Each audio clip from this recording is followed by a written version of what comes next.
ही धारणा अगदी योग्य आहे. मी त्यांना कोणालाही दोष देणार नाही. कारण झालं असं होतं, मागच्या काळामध्ये जेव्हा आमची भाजपसोबत युती होती तेव्हा हिंदुत्व सम्राट बाळासाहेब ठाकरेंची जी भावना होती की जर मित्रपक्ष असेल तर मित्रता, ती मैत्री स्वच्छपणे आपण पुढे न्यायला पाहिजे आणि कुठेही आपल्या मित्राला धोका नको, कुठेही त्याची मतं तुटली नाही पाहिजेत, कुठेही त्यांचं वोट शेअर कमी नाही झालं पाहिजे. त्यांना मदत म्हणून आम्ही इतर राज्यांमध्ये लढायचो. त्या काळात झालं असं की जेव्हा इतर पक्ष वाढत गेले, आमच्यातले काही शिवसैनिक त्यांच्या पक्षामध्ये गेले, पुढे मंत्री झाले, काही खासदार झाले, तरी देखील आम्ही मैत्री जपायला कुठेही लढलो नाही. मला उत्तर पूर्ण करू द्या.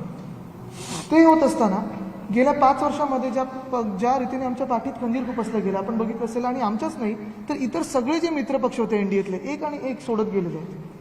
अशा काळात आम्ही पुन्हा आमचं जिथे जिथे प्रेझेन्स होता तिथे लढायला सुरुवात केली.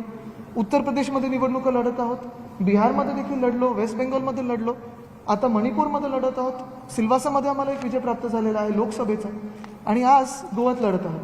इथून पुढे जात असताना जसं मी सांगितलं की जो काही आमचा एक कनेक्ट होता तो तर आहेच, पण फॉर्मली त्याला आणण्यासाठी आम्ही प्रत्येक निवडणूक लढवणार आणि ते गोव्याच्या प्रत्येक गावात शाखा तर असणार म्हणजे असणार, आणि हे आम्ही काम हाती घेतलेलं.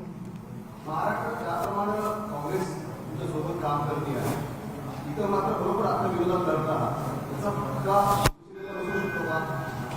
मला वाटतं एक महत्त्वाचं आहे की शिवसेना, जसं मी सांगितलं की स्थानिक भूमिपुत्रांना न्याय देणारा पक्ष आहे. ही निवडणूक ही काही आमच्या पक्षाच्या भवितव्याबद्दल नाही आहे किंवा कुठच्याही पक्षाच्या भवितव्याबद्दल नाही आहे, ही स्थानिक लोकांबद्दल गोवेकरांबद्दल आहे.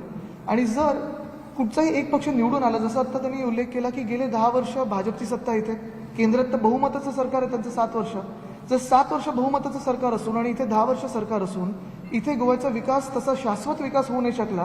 अजूनही काल पण मी फिरत असताना जे काही मला लोक भेटत होते स्थानिक, विजेचा प्रश्न असेल, पाण्याचा प्रश्न असेल, आणि पाण्याचा प्रश्न एखाद्या गोव्यासारख्या राज्यामध्ये दुर्गम भागात असेल तर समजू शकतो, पण महत्त्वाच्या जागी महत्त्वाच्या शहरांमध्ये जर असायला लागला तर मग कुठचा नक्की विकास झाला, कोणाचा नक्की विकास झाला, लोकांचा विकास झाला की काही पक्षांचा विकास झाला, हा एक मोठा प्रश्न राहतोच. साखळी या विधानसभा मतदारसंघात सभा आहे, जो डॉक्टर प्रमोद सावंत मुख्यमंत्र्यांचा मतदारसंघ आहे. या मतदारसंघात ही सभा घेण्यामागचं काही विशिष्ट कारण किंवा हेतू आहे? नाही, असं काही हेतू नाही आहे. मला वाटतं ज्यांचं नशीब आहे, जसं काम आहे तसं लोकांसमोर येत असतं. काही लोकांना असं वाटत असतं की माझ्या मतदारसंघात यावं की न यावं, असे काही मागच्या काळात फोन पण आलेले. पण आमचं जिथे उमेदवार आहे तिथे मला कर्तव्य बनतं की मी जाणं आणि प्रचार करणं, तर मी तिथे जाणार आहे.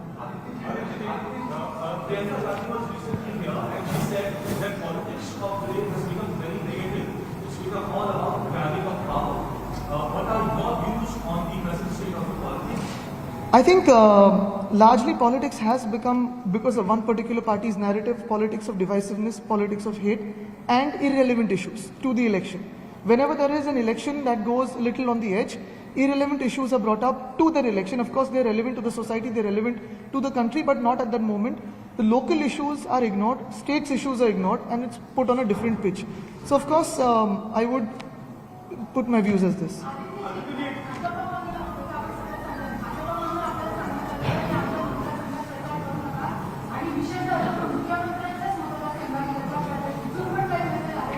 नाही, ते मला वाटतं योग्य राहणार नाही की कुठून कुठून आले, पण आले निरोप असे निश्चितच, पण कुठून आले, कोणाकडून आले, कुठच्या पक्षाकडून आले, हे मला वाटतं जे एक राजकीय कोड आहे ते मी पाळेन.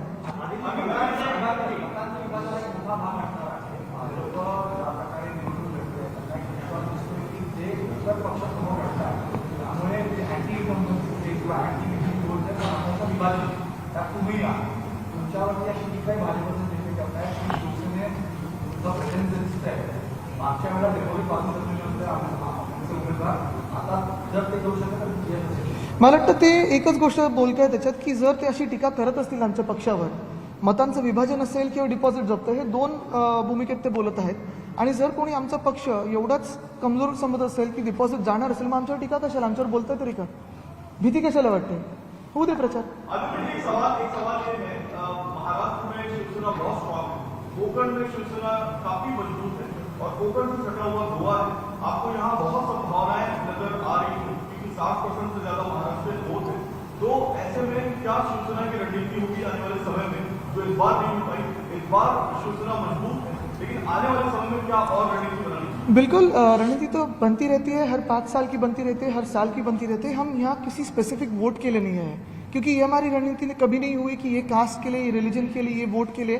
हमारी रणनीति यही राज्य के जो भूमिपुत्र है उनकी आवाज़ बुलंद करने के लिए, उनके न्याय हकों के लिए लड़ने वाली हम पक्ष है और ऐसे ही करते रहेंगे। पणजीच्या जागेसाठी तुम्ही शिवसेनेनं आपला उमेदवार मागं घेतला, ही स्थिती आहे. पण यासाठी काही तुम्ही स्वतंत्रपणे भेटला किंवा त्यांच्याशी काही बोलला किंवा बिलकुल नाही, जे काही असतं ते खुलेपणात असतं.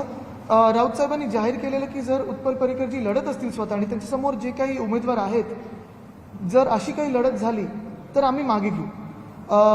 आमच्याकडे वेलिंगजी बसले, मी त्यांचं पण आभार मानतो, कारण त्यांनी स्वतःहून पक्षाचा जो काही एक विनंती होती ती मान्य केली. पण एक महत्त्वाची गोष्ट आहे की शिवसेनेने जी काही मैत्री जपायची होती ती खुलेपणे जपलेली आहे. जे काही बोलायचं होतं ते खुलेपणात झालेलं आहे.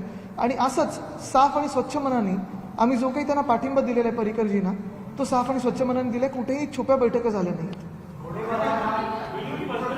सर, ये गोवा की जो भाषा है, कोंकणी भाषा है, दिल्ली सरकार ने कोंकणी के लिए अकादमी एक स्थापित की है उधर दिल्ली में, वैसे भी कर्नाटक में भी कोंकणी के लिए है और केरला में भी है. खाली महाराष्ट्र में इसमें